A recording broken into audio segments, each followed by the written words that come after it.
Welcome to The Explainer. Today we're diving into something a little controversial. It's a playbook, really. A set of secret strategies for getting ahead in your career, in business, and life. Think of them as the unspoken rules, the stuff that the most powerful people know and use, but you'd never learn in a classroom. So let's just kick this off with a big question. We're always told that hard work is the key to success, right? But is it the only key?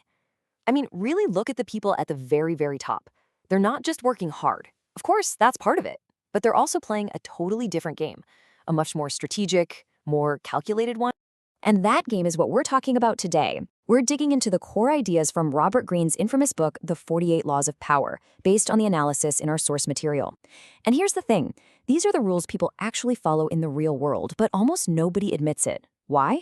Well, because frankly, they can sound pretty manipulative, even a little dark. So where do we even begin with this playbook? Well, the first section is all about mastering your public image. See, it's not just about what you do, it's about how people perceive what you do. That's your reality. And the first step, surprisingly, starts with the power of keeping your mouth shut. This brings us to law number 4, always say less than necessary. Think about it. The more you ramble on, the more, normal you sound. And worse, you're way more likely to say something dumb or accidentally give away a weakness. Powerful people, they get this.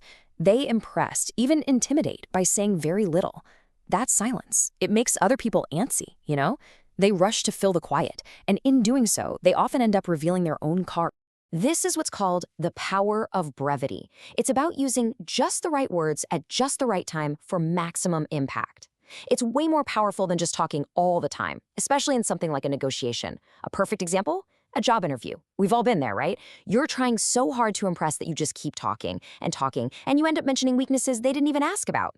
Being concise, being deliberate, that's what screams confidence and control. And check out this real-world example. So Ratan Tata was asked how the super affordable nano car could possibly be profitable. Now, he could have dived into spreadsheets, profit margins, the whole 9 yards, but he didn't. He didn't show his hand. Instead, he just said this: a middle-class family that used to ride a two-wheeler can now afford their own car. Boom, one powerful sentence. It captured the entire vision and just ended the conversation, completely on his terms. That is the power of saying less. Okay, so saying less is about controlling your image in the moment, but that builds into something much bigger, your reputation. Which brings us to law number 5. So much depends on reputation. Guard it with your life. Your reputation is everything. It precedes you. A great one can win battles for you before you even show up. But the second it starts to slip, you become a target. And believe me, people will come at you from all sides. And if you want a perfect and kind of tragic example of this, just look at the fall of Vijay Mallya. This guy was known as the king of good times. He was surrounded by celebrities, living this incredible lifestyle. Then, the bank loan scam allegations hit. And just like that, his reputation was destroyed, totally shattered. People who used to hang on his every word, they vanished. His name became a warning. It just goes to show you, it can take a lifetime to build a reputation, but only a single moment to lose it all.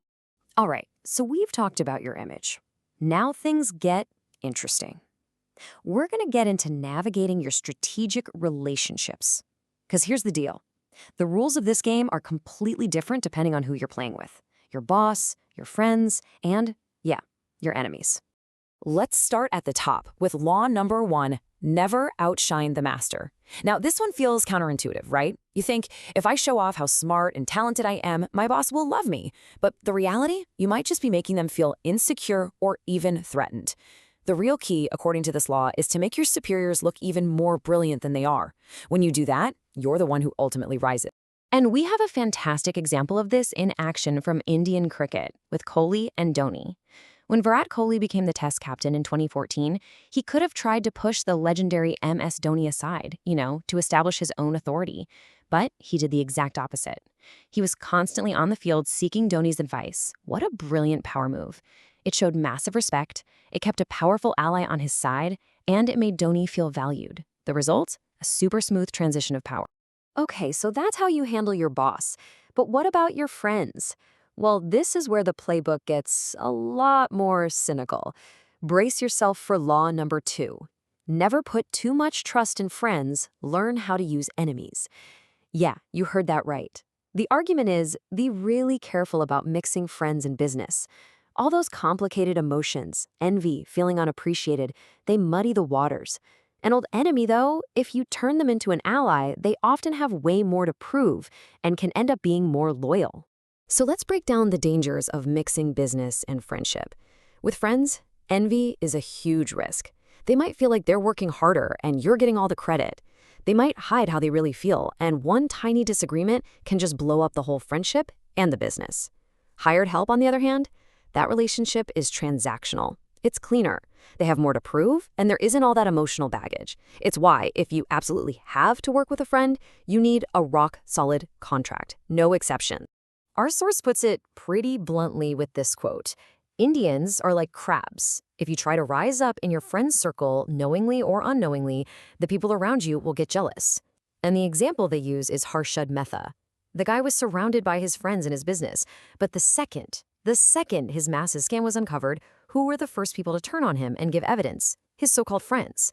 It's a brutal lesson, but it shows you just how fragile that loyalty can be when things go south. And all of this, it leads us to the heart of the matter. Is this whole power thing a dangerous game? Where do you draw the line? Because let's be crystal clear, these laws are not about being a good person. They're not about being nice or fair. They're about being strategic and effective. And that path, well, it leads to some pretty dark and uncomfortable places. Case in points, law number 15, crush your enemy totally.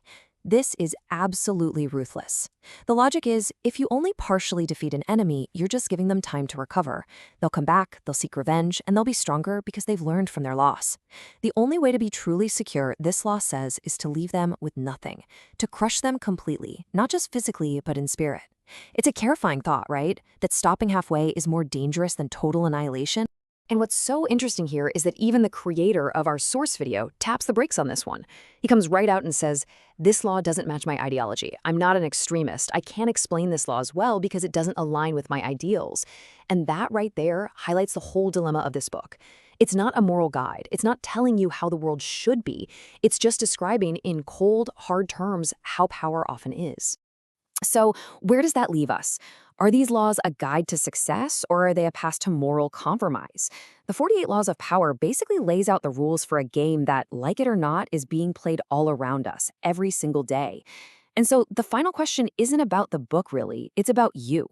In your own pursuit of success, how much of yourself, how much of your character are you really willing to risk?